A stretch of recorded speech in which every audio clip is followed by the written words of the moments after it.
Green hydrogen Valley. Sir, ലോകത്ത് fossil ഇന്ധനങ്ങളുടെ ഉപയോഗം പരിസ്ഥിതിയെ ദോഷകരമായി ബാധിക്കുന്നുണ്ട്.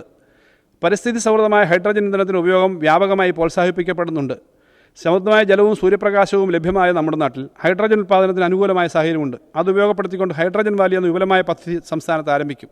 ഹൈഡ്രജൻ വാലി പദ്ധതിയുടെ നിർവഹണത്തിനായി ഒരു കമ്പനി രൂപീകരിക്കും. സ്വകാര്യ പൊതുമേഖലാ പങ്കാളിത്തത്തോടെ നടപ്പിലാക്കുന്ന പദ്ധതിയുടെ ആദ്യഘട്ട പ്രവർത്തനങ്ങൾക്കായി 5 കോടി രൂപ അനുവദിക്കുന്നു. Sir, bio ethanol. സർ, പെട്രോളിലും ഇതര ഇന്ധനങ്ങളിലും 25% ജൈവ ഇന്ധനം ചേർക്കാനുള്ള തീരുമാനം രാജ്യത്ത് നടപ്പിലാവുകയാണ്. കേരളത്തിൽ ഭാവിയിൽ പ്രതിവർഷം 6000 മുതൽ 10000 കോടി രൂപയുടെ വരെ എഥനോൾ ആവശ്യമായി വരും.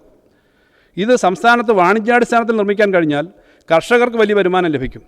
കേരളത്തിലെ കാർഷിക മേഖലയ്ക്ക് വലിയ ഉണർവ് നൽകാനാവും. ഈ മേഖല പ്രോത്സാഹിപ്പിക്കാനും ഗവേഷണത്തിലൂടെ ചെലവ് കുറഞ്ഞ ഉൽപ്പാദന രീതി വികസിപ്പിക്കാനും നടപടി സ്വീകരിക്കും. പദ്ധതിയുടെ പ്രാരംഭ പ്രവർത്തനങ്ങൾക്കും ഗവേഷണ പിന്തുണയ്ക്കുമായി 10 കോടി രൂപ വകയിരുത്തുന്നു. Sir, science park. സംസ്ഥാനത്ത് സയൻസ് പാർക്കുകൾ സ്ഥാപിക്കുന്നത് 22-23 ബജറ്റിലെ ഒരു പ്രധാന പ്രഖ്യാപനമായിരുന്നു. കേരളത്തിൻ്റെ വിജ്ഞാന സമ്പദ്ഘടനയ്ക്ക് മുതൽക്കൂട്ടായി സർവകലാശാലകൾക്കും വ്യവസായ സ്ഥാപനങ്ങൾക്കും സഹകരിച്ച് പ്രവർത്തിക്കുക എന്ന ലക്ഷ്യത്തോടെയായിരുന്നു സയൻസ് പാർക്കുകൾ വിഭാവനം ചെയ്തിരുന്നത്. കണ്ണൂർ, കൊച്ചി, തിരുവനന്തപുരം എന്നിവിടങ്ങളിൽ ഉള്ള സയൻസ് പാർക്കുകളുടെ പ്രവർത്തനം മുന്നോട്ട് പോവുകയാണ്. കണ്ണൂരിൽ വിമാനത്താവളത്തിന് സമീപം 25 ഏക്കർ ഭൂമി ഏറ്റെടുക്കുന്നതിനുള്ള നടപടികൾ പൂർത്തീകരണ ഘട്ടത്തിലാണ്. തിരുവനന്തപുരത്തും കൊച്ചിയിലും ഭൂമി കണ്ടെത്താനുള്ള ശ്രമങ്ങൾ അന്തിമഘട്ടത്തിലാണ്. സർ, ഡിജിറ്റൽ സയൻസ് പാർക്കിൻ്റെ സ്ഥിരം ക്യാമ്പസിൻ്റെ വികസനത്തിനായി 212 കോടി രൂപ വകയിരുത്തുന്നു. GPU ക്ലസ്റ്ററുകൾ.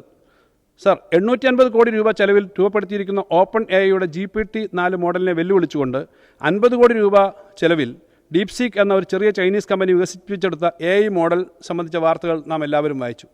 ആർട്ടിഫിഷ്യൽ ഇൻ്റലിജൻസ്, AI, AVGC മേഖലകളിൽ കേരളത്തെ ഒരു പ്രധാന കേന്ദ്രമാക്കി മാറ്റുന്നതിനായി തിരുവനന്തപുരത്ത് ഒരു ലോകോത്തര GPU ക്ലസ്റ്റർ സ്ഥാപിക്കും. സംസ്ഥാനത്ത് ഈ മേഖലയിൽ നിക്ഷേപങ്ങൾ ആകർഷിക്കാനും യുവാക്കൾക്ക് തൊഴിലവസരം സൃഷ്ടിക്കാനും ഇത് ഉപകരിക്കും. ഇതിൻ്റെ പ്രാഥമിക പ്രവർത്തനങ്ങൾക്കായിട്ട് 10 കോടി രൂപ അനുവദിക്കുന്നു.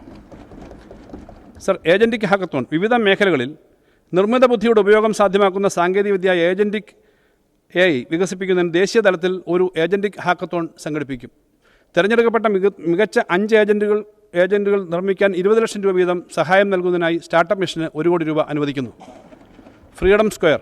സർ, വിവിധ കോളേജുകളിൽ പ്രവർത്തിക്കുന്ന ഇന്നൊവേഷൻ ആൻഡ് എൻ്റർപ്രണർഷിപ്പ് ഡെവലപ്മെൻറ്റ് സെൻ്ററുകളെ ജില്ലാതലത്തിൽ കോർത്തിണക്കി ഇൻ്റർ ഡിസിപ്ലിനറി സഹകരണം സാധ്യമാക്കുക എന്ന ലക്ഷ്യത്തോടെ കേരള സ്റ്റാർട്ടപ്പ് മിഷൻ ആവിഷ്കരിക്കുന്ന പുതുതലമുറ പരീക്ഷണ തൊഴിൽശാലകളാണ് ഫ്രീഡം സ്ക്വയർ. ഈ പദ്ധതി എല്ലാ ജില്ലകളിലും നടപ്പിലാക്കുന്നതിന് 2 കോടി രൂപ വകയിരുത്തുന്നു. ചെറുപട്ടണത്തിലെ സംരംഭകർ. സർ, സുൽത്താൻ ബത്തേരിയിലെ ഓൺയൂ, ചേർത്തലയിൽ പ്രവർത്തിക്കുന്ന ടെക്ജൻഷ്യ, അരീക്കോട് നിന്നുള്ള ഇൻ്റർവെൽ, ചാലക്കുടിയിലെ ജോബിൻ ആൻഡ് ജിസ്മി തുടങ്ങി കേരളത്തിലെ ഗ്രാമീണ മേഖലകളിലും ചെറുപട്ടണങ്ങളിലും വിജയകരമായി പ്രവർത്തിക്കുന്ന IT കമ്പനികൾ കേരളത്തിൽ നിരവധിയുണ്ട്. സർ, അതോടൊപ്പം മെഡിക്കൽ ഉപകരണങ്ങളും മൂല്യവർദ്ധിത ഭക്ഷ്യോൽപ്പന്നങ്ങളും നിർമ്മിക്കുന്ന സംരംഭകരുടെ എണ്ണവും വർദ്ധിക്കുന്നു.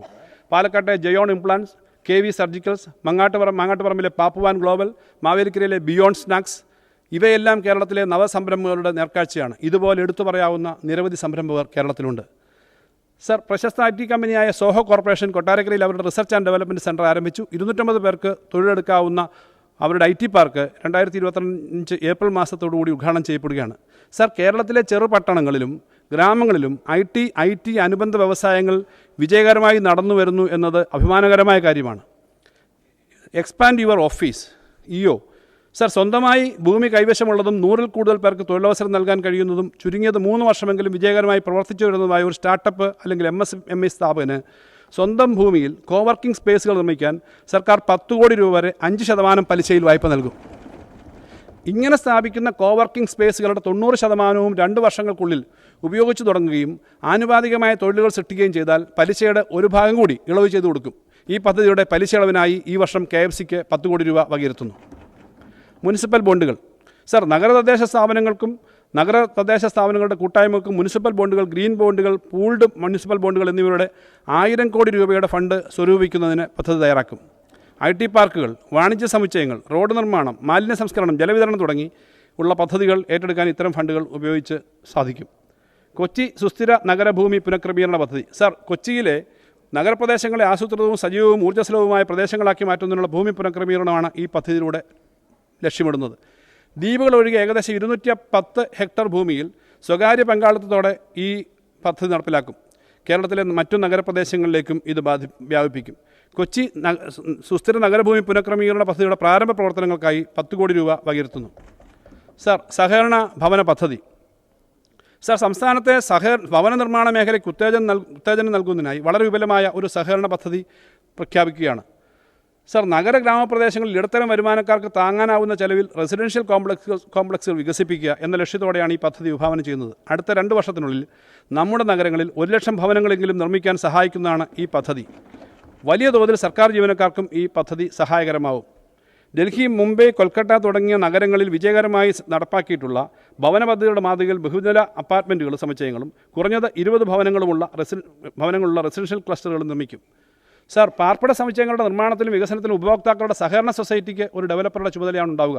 തദ്ദേശ സ്വയംഭരണ ഹൗസിംഗ് സഹകരണ വകുപ്പുകൾ സഹകരിച്ച് വിശദമായ പദ്ധതി രൂപീകരിക്കും. പദ്ധതിയുടെ ഭാഗമായി ഭവന വായ്പകൾക്ക് പലിശ ഇളവ് നൽകുന്നതിന് ഈ വർഷം 20 കോടി രൂപ വകയിരുത്തുന്നു.